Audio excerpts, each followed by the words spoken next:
nakalagayan ko. Sa labas. Miski sa labas, hindi yan ang laki niya. Baka istorbo yan ko.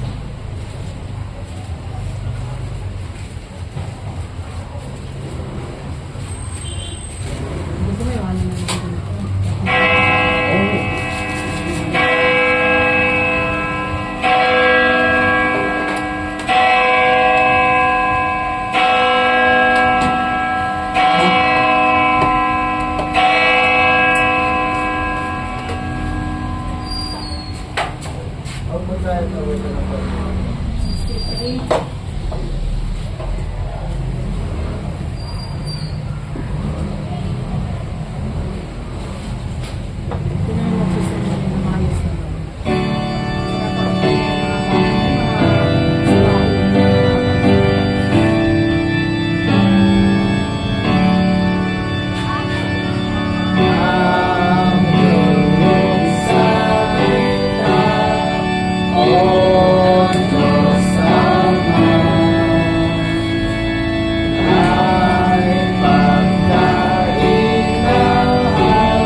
Sa pangalan ng Ama at ng Anak at ng Espiritu Santo. Amen. Mga minamahal sa Panginoon, magsilapit tayo na may tapat na puso at magpahayag ng ating kasalanan sa Diyos, na ating namagamit sa Kanya sa pangalan ng ating Panginoong Hesus Kristo, upang tayo pagkalooban niya ng kapatawaran. Ang tulong natin ay nagmumula sa Panginoon. Nasa lumikaya ng langit at lupa. Aking sinabi, pahayag ang pagsalansang sa Panginoon. Aking inawat ang aking mga kasalanan. Aking ipahayag ang ating mga kasalanan. mga kapangyarihan sa lahat, ang mga bagay na ako na isang kawawa ng mga kasalanan, ay nagpapalit sa iyo ang lahat ng aming mga kasalanan at mga kasamaan. Sa pamamagitan ng mga ipinagpasta at posisyon na lahat sa gawa, at ako'y karapat-dapat sa kapalasahan sa Panginoon at sa kapalasahan ng hanggan. Ngunit bumuso sa mga at nagsisisigan sa mga ito, at dumadaan ang posisyon sa walang pagkakaroon. At alang-alang sa banal ng Diyos sa pagkakais, kamatayin ni Anak na si Kristo, ay maging mababay pagbiyaya ng wasawas ng mga kasalanan. Dahil sa pagpapahayag ninyong ito, patungkulan ko bilang isang tinawag at itinalagang lingkod ng salita ng Diyos na ipahayag ang biyaya ng Diyos sa inyong lahat at bilang kinatawan ng aking Panginoong Kristo at sa pamamagitan ng kanyang utos, pinapatawad ko sa inyo lahat ng inyong mga kasalanan sa pangalan ng Ama at ng Anak at ng Espiritu Santo. Amen.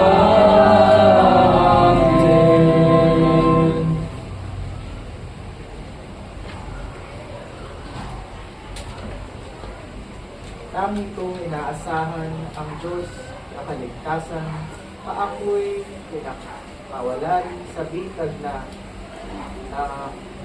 kaumag pagkat ako'y kanyang mahal. Gloria pa.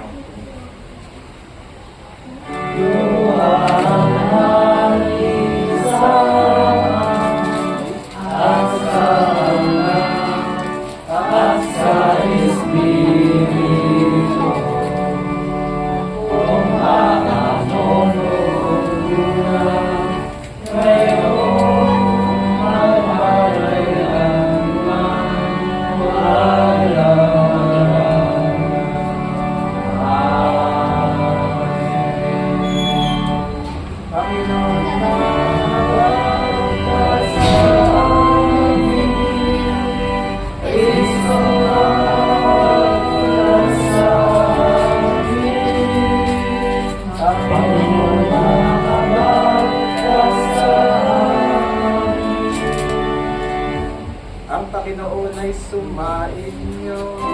At sumainyo sa Espiritu. Ama namin, makapangyarihan, ikaw ay maibigin at butihin sa tanan. Itinuro mo na ang lunas sa kasalanan ay nasa pusang pagpapakasakit, pagdalangin at pagmamalasakit. Tunghayan mo ang aming pag-amin ng nagawang pagsuway upang sa pagpapadirapa ng aming buti sa iyong harap kaming lagi mo maibangon dahil sa iyong pag-ibig na tapat. Sa pamamagitan ng ito, Kristo yung upunan ng aming Panginoon. Nabubuhay ng lahat kasama mo ng Espiritu Santo isang Diyos, ngayon at magpakailanman.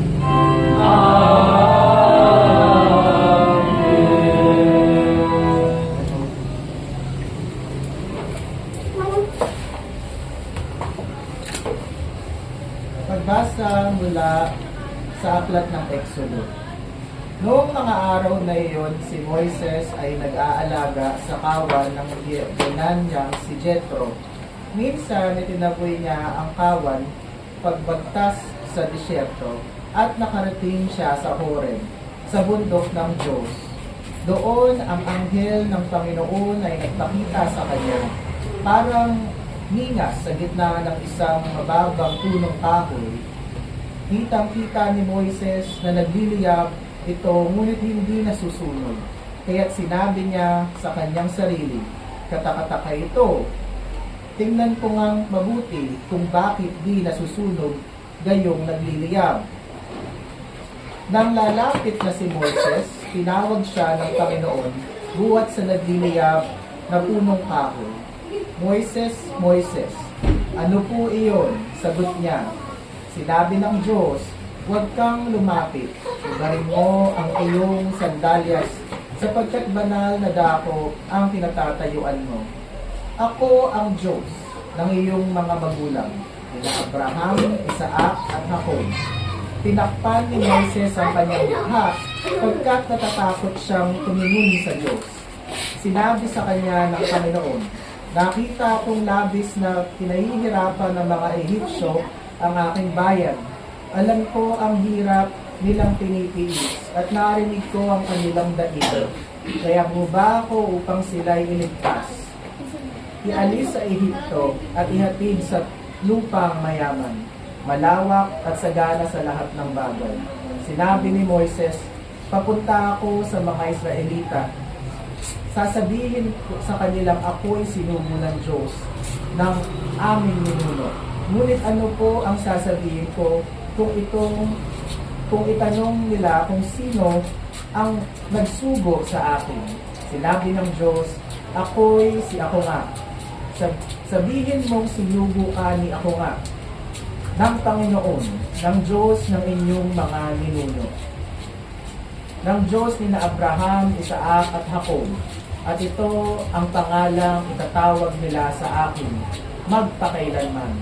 Ito rin ang pag-aalala sa akin ng lahat ng salinlahi, ang salita ng Diyos. Salamat.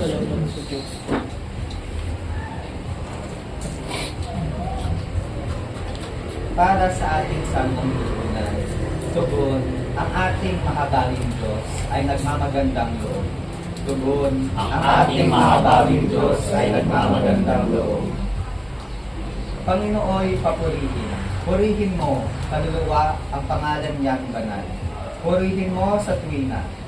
Ikaw aking kaluluwa, ang Diyos ay papurihan at huwag mong lilimutan yaong kanyang kabutihan.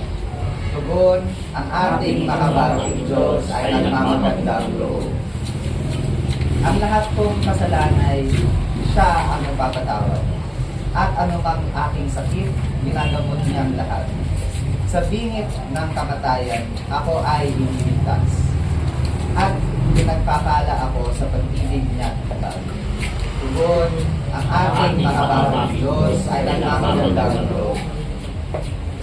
Panginooy humahatol, ang gawad ay katulungan. Natatamo ng inapi ang kanilang karapatan. Ang balangkas niya't utos kay Moises ibinilin. Ang kahangahangang gaway na saksihan ng Israel. Tugon, ang ating mahabaging Diyos ay nagmamagandang loob. Kay ganda ng kalooban, mahabagin itong Diyos. Kung magalit ay banayan, kung umibig na may lubos. Ang agwat ng lupa't langit, sukatin may hindi kaya. Gayon ang pag-ibig ng Diyos sa may takot sa Kanya. Tugon, ang ating mahabaging Diyos ay nagmamagandang loob. Basa mula sa unang sulat ni Apostol San Pablo sa mga taga-Corinto. Mga kapatid, ibig kong malaman ninyo ang nangyayari sa ating mga ninuno na sumunod kay Moises. Silang lahat ay naliliman ng ulap sa kanilang paglalakbay at tumawid sa dagat na pula. Sa gayon, natinyagan silang lahat sa ulap at dagat bilang pagkasunod ni Moises. Kumain silang lahat ng iisang pagkain, espiritual, at uminom din ng iisang inuming espiritual. Mula sa batong espiritual sa sumubaybay sa kanila at sa batong iyon ay ang batong iyon ay si Kristo. Gayunman, hindi kinaligtan ng Diyos ang marami sa kanila, kaya't nagkalat sa ilang ang kanilang mga buto. Ang mga nangyayari ito'y babala sa atin upang huwag tayong magnasa ng mga masasamang bagay gaya ng ginawa nila.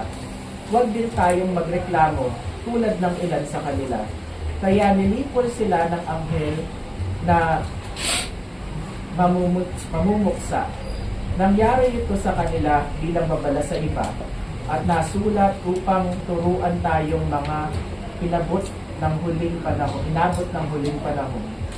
Kaya nga, mag-ingat ang sinumang nag-aakalang siya'y nakatayo, baka siya ay mabuwal. Ang salita ng Diyos. Salamat. Amen.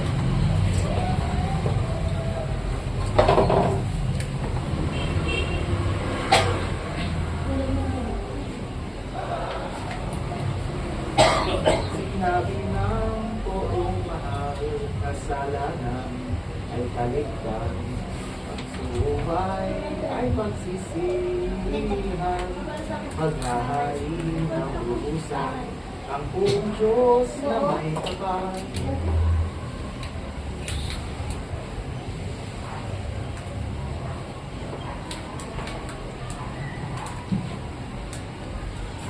Ang mabuting balita ng Panginoon ayon kay San Lucas. Marami ang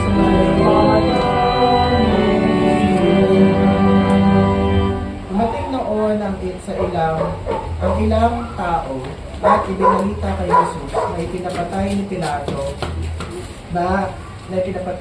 Pilato ang ilang Galileo, samantalang ang mga ito'y naghahandog sa Diyos. Sinabi niya sa kanila, akala ba ninyo higit na makasalanan ang mga Galileo ito kaysa ibang mga taga-Galilea? Dahil sa gayon, ang sinapit nila? Hindi. Ngunit sinasabi ko sa inyo, kapag hindi ninyo pinagsisihan at tinalikdan ang inyong mga kasalanan, mapapahamak din kayong lahat. At ang 18 namatay na mabagsakan ng tore sa Siloe, sa akala ba ninyo higit silang makasalanan kaysa ibang naninirahan sa Jerusalem? Hindi. Ngunit sinasabi ko sa inyo, kapag hindi ninyo pinagsisihan at pinalikdan ang inyong mga kasalanan, mapapahamak din kayong lahat. Sinabi sa kanila ni Jesus ang talinhagang ito, may isang tao na may puno ng higos sa kanyang ubasan.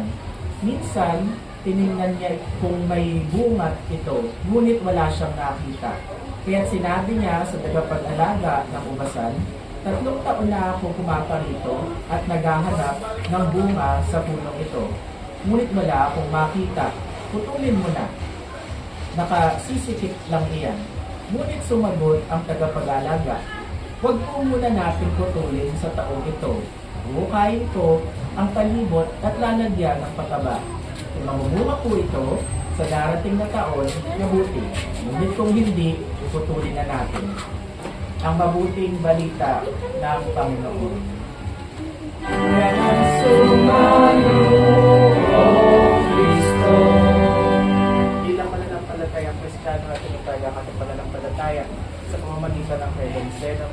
Sumasampalataya ako sa isang Diyos ang makapangyarihan sa lahat, na nailikha ng langit at lupa at ng bagay na nakikita at di nakikita, at sa isang Panginoong Jesucristo, bugtong na ng Diyos, na mula sa mga kasalanan ng panahon, Diyos buwan sa Diyos, liwanag buwan sa liwanag, tunay na Diyos buwan sa tunay na Diyos, pinanganak at ipinigil ka, kay isang samang nakaman sa pamamagitan niya ang inikataang ng bagay, dahil sa ating mga sa ating kaligtasan ay mawawala sa langit katawan tao sa pamamagitan ng Espiritu Santo kay David Maria, at naging tao ang makasakit dahil sa atin sa panahon ni Poncio Pilato, pinahas sa krus na matay ay David. Na ikatlong araw na buhay ang muli sa kanya kasagandahan ng makyat sa langit ang katuklog sa kanan ng Ama.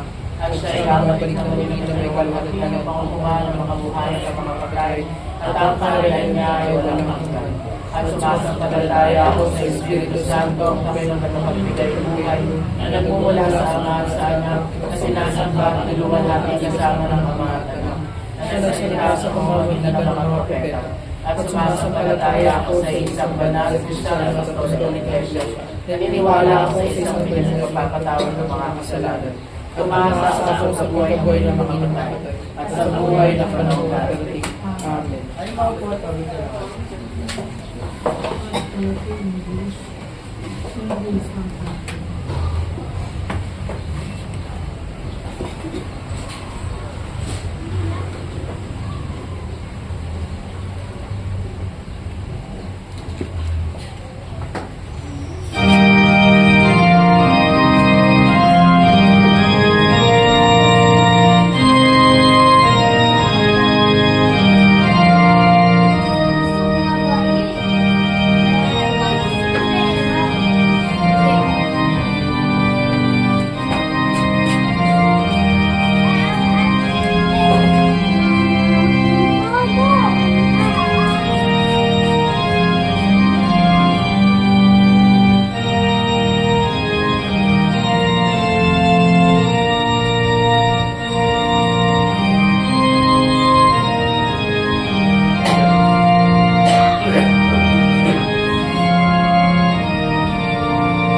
church dito sa Navotas. Kung titingnan natin ang mga nangyari sa mga nakaraang taon, nagsimula tayo bilang isang unang-una malaki-laki kongregasyon na lumalagpas ng 20 ang nagsisimba every Sunday. Kung titingnan natin yung numbers na nakukuha ng ibang simbahan at numbers natin, nakikita natin yung mga ibang nagtatayo na kung anong ibang mga organisasyon, maiisip siguro natin na bakit hindi tumulong ang Diyos sa pagpaparami ng tao dito para nagtagal ang pagsamba sa lugar na ito. Sa ating unang aralin, nakita natin dito na tinawag si Moises ng ating Panginoong Diyos mag-isa. At tinawag niya mga Israelita na pumunta sa ilang. Libo-libong mga Israelita pumunta sa ilang na nakita ang hiwaga, himala, at kung ano-ano pang mga kababalaghan ng ating Panginoon Diyos. Na tinalo niya ang mga Diyos-Diyosan ng mga Ehipsyo, hinati niya ang dagat, pero sa makatuwid, ang libo-libong taong iyon ay hindi nakarating sa ipinangakong lugar ng Diyos. Ano ba ang pinagkaiba natin sa mga taong iyon? Hindi ba tayo ay nagreklamo din o kaya nag-iisip na baka hindi kaloob ng Diyos ang nangyari dito at bakit pa tayo nag-spend ng 8 years dito kung wala naman palang mangyayari? Hindi iyon ang sinabi ng ating Panginoong Jesucristo. Babalik tayo sa sinabi niya sa ating Ebanghelyo. Na porke ba merong nangyaring masama at porke ba hindi kaaya-aya ang nangyari sa isang tao o sa isang bagay o sa isang pangyayaring hindi maganda, nangangahulugan ba na mas makasalanan ng mga taong ito kaysa sa iba? Nangangahulugan ba na merong hindi ginawa o merong hindi nasabi na salita ng Diyos na naka-touch doon sa mga puso ng mga tao? Yung mga taong iniisip na pag nasa simbahan daw sila, kailangan daw nilang ma-feel yung spirit. Yan ba ang hinahanap sa isang simbahan? Makita natin na mga Israelita, hindi lang spirit yung kanilang naramdaman. Nakita nila ang hiwaga at kapangyarihan ng Diyos sa kanilang sariling mga mata. Pero sa huli, hindi pa rin sila naniwala at hindi pa rin sila tumalikod sa kanilang mga kasalanan. At dahil dito, ang libo-libong umalis sa Ehipto ay walang ni isang nakarating sa lupang ipinangako ng Diyos. Nangahulugan na ang pananampalataya at ang pagtawag ng Diyos ay dapat nating siniseryoso sa pamamagitan ng paniniwalang inilagay niya sa ating puso. Ang tunay na pananampalataya ay hindi nagdududa at hindi nagreklamo. At ang kasalanan ay laging magbibigay ng pagdududa at pagreklamo.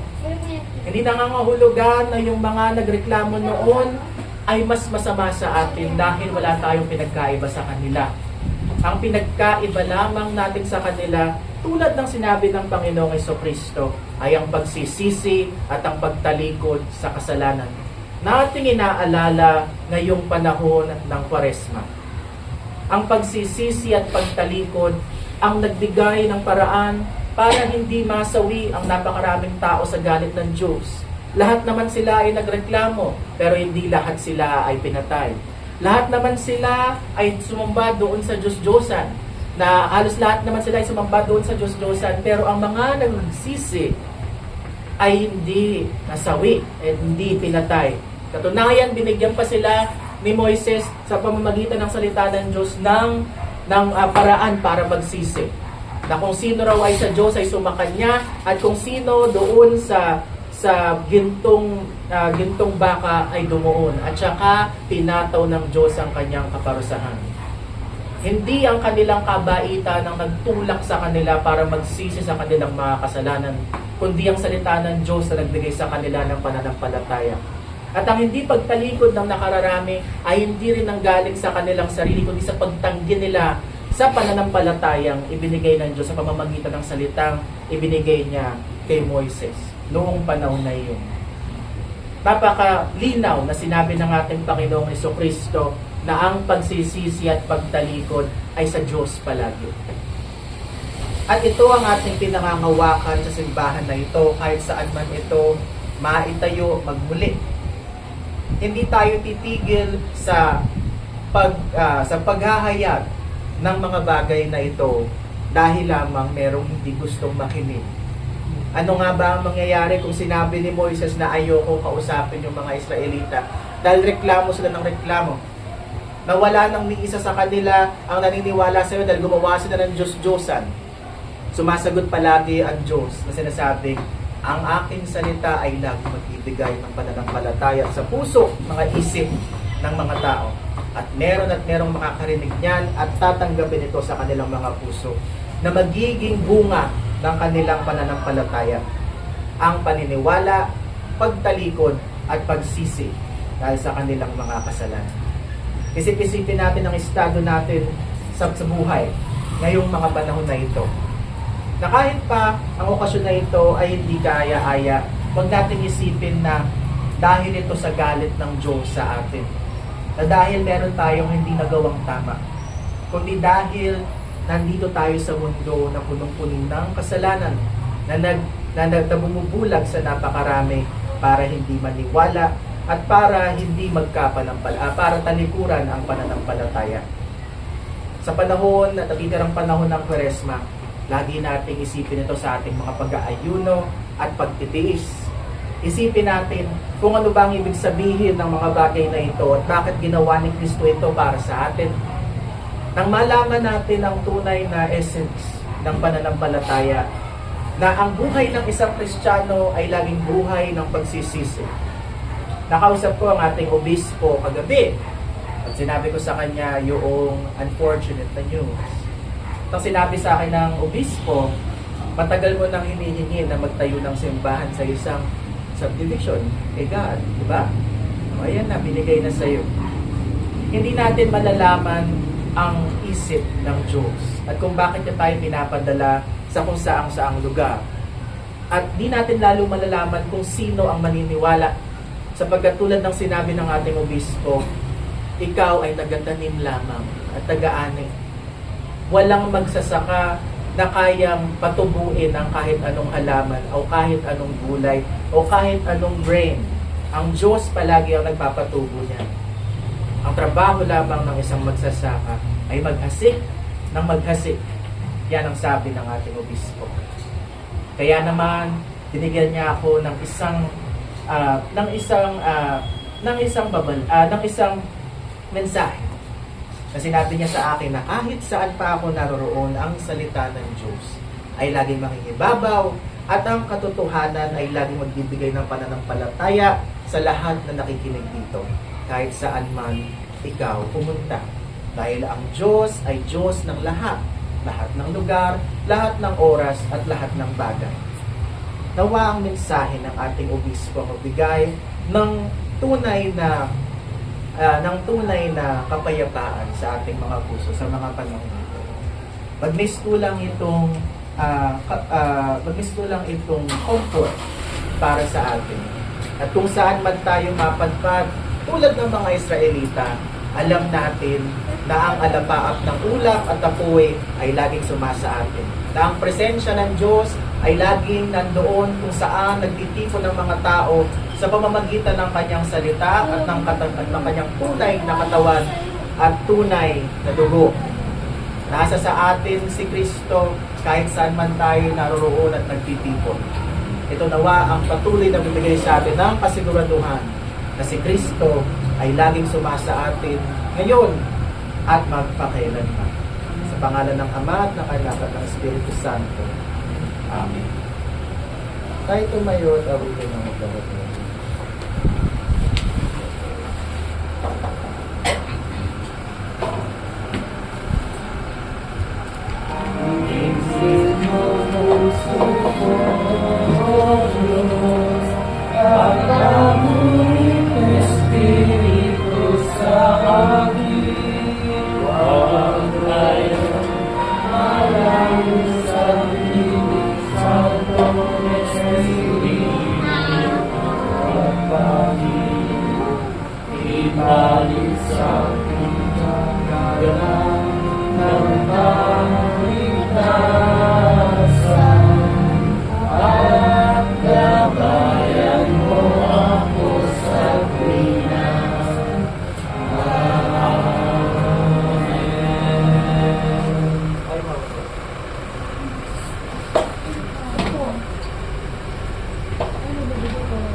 sa ating buhay, kumikilala sa ating kahinaan.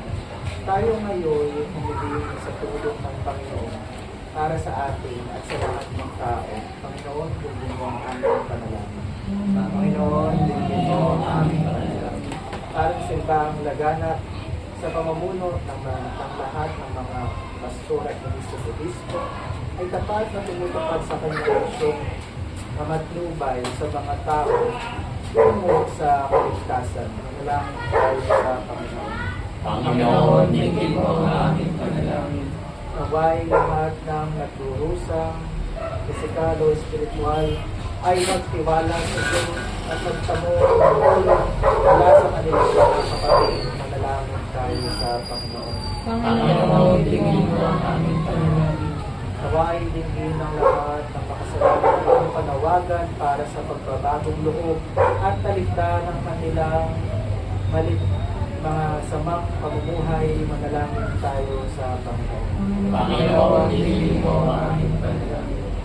Naway tulad ng tagapag-alaga ang ubasan sa talinhaga ni Jesus, ipagdasal natin ang ating mga kapatid at tulungan silang lumago sa kabanalan. Manalangin tayo sa Panginoon. Panginoon, dinggin mo ang aming panalangin. Naway magbunga ang lahat ng tapat na nagsisisi, pagbabalik loob at masiglang pagtataguyod sa kabutihan ng pamayanan. Manalangin tayo sa Panginoon. Panginoon, dinggin mo ang aming panalangin. Para sa aming mga kapatid na mayroong mga karamdaman sa kanilang mga pisikal na katawan, tulad ay nasa Albert, sa Rajin Alvarez, Aida Ohangko, Timututan, Domingo Laman, Edwin Ventura, bigang lakas nyo ang kanilang mga pangpisikal na katawan upang sa gayoy makasama namin sila sa mga pagtitipong tulad nito. Manalangin tayo sa Panginoon. Panginoon, dinggin mo ang aming panalangin. Para sa aming kapatid na si Jonathan Tayo Zinhan na ngayon ay nag-iensayo sa seminaryo, bigyang talino ninyo ang kanyang pag-iisip at lakas ang kanyang physical na katawan upang magampanan ng lahat ng kanyang responsibilidad sa pamamagitan nito. Nawa, dinggin ang ating obispo ang ating request sa kanya na ma-ordinahan si Jonathan sa lalong madaling panahon dahil sa mga sitwasyon na nangyayari ay kailangan na mangyari sa lalong madaling panahon. Panginoon, manalangin tayo sa Panginoon. Panginoon, dinggin mo ang aming panalangin. O Diyos, na napakatyaga mo sa aming katamaran at mga pagkukulang ng moral. Ibayan mo ang aming kapasyahang muntod sa tunay na kristyanong pamumuhay na puno ng mga masusuyong pagkakawanggawa. Hinihiling namin ito sa pamamagitan ng iyong anak na si Yesu Cristo, ang Panginoon na nagbubuhay at nag-ahari pa sa apat ng Espiritu Santo, isang Diyos na kailangan. Amen. Tayo mga kapatid, nabuti na kayo.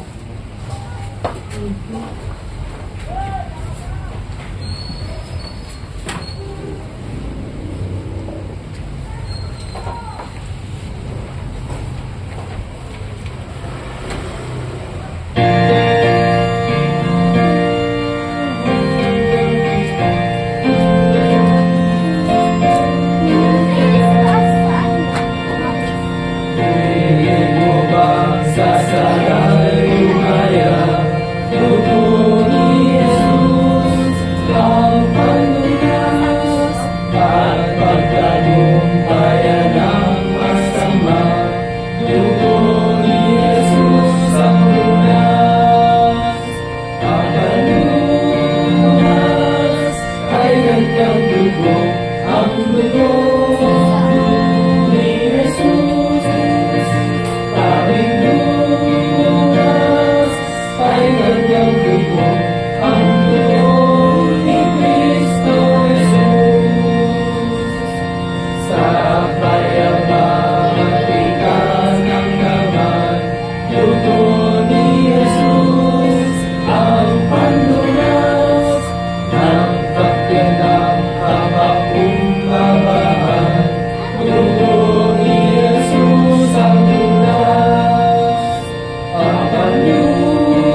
Dala kami yung mga puso.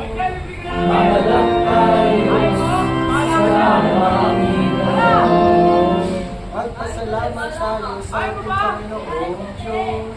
Napakapagpunin na kami, Panginoon. O Panginoon, walang banal na kapangyarihang walang hanggan Diyos. Tunay na marapat na kami ang buhay na kami dapat magpasalamat sa iyo sa lahat ng panahon sa lahat ng dako. Pag-uun sa iyong pinagkaloob ang kaligtasan sa sangkatauhan. Mula sa kamatayan ay manumbalik ang buhay at upang daigin na naman ang nagdala ng kamatayan sa pamamagitan ng pagkamatay ni Yesu Cristo ng aming Diyos. Kaya naman kasama ng mga anghel at ng mga arkanghel at ng unang langit. Atin po ito sa maluwal ating mong pangalan, lalo pinupuri at sinasabi.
ating Panginoong Jesus Cristo, kasi siya pinagkaroon lumangkot ng tinapay.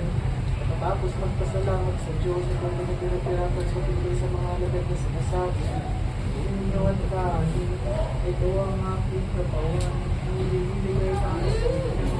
Gawin niyo ito bilang pag-alaala sa akin.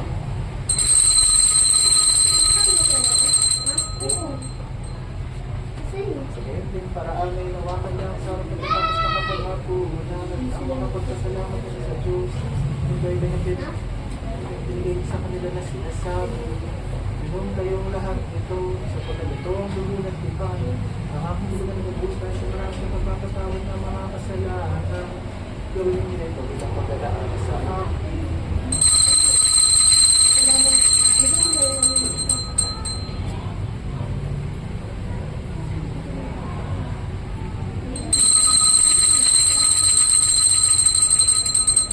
kapayapaan ng Panginoon ay laging sumainyo.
natin ang Panginoon Diyos sapagkat siya'y mabuti. Ang tanong pag-ibig ng kanyang mananalig. Pinasasalamatan ka lang, Diyos na makapagpalitan sa lahat. Sapagkat pinaginawa mo kami sa pamamagitan ng Santo.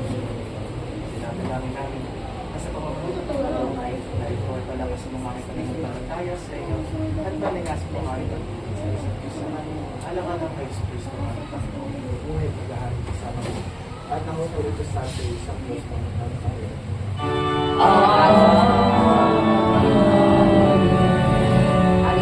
Ang Panginoon ay sumain niyo.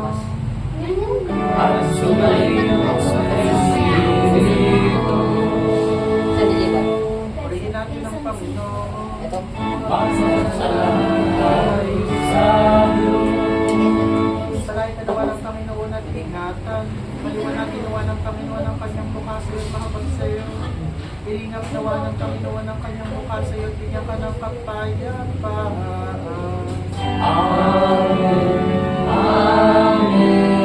Amen. Tayo maupo ko na.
Midst of hell,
Christian soul.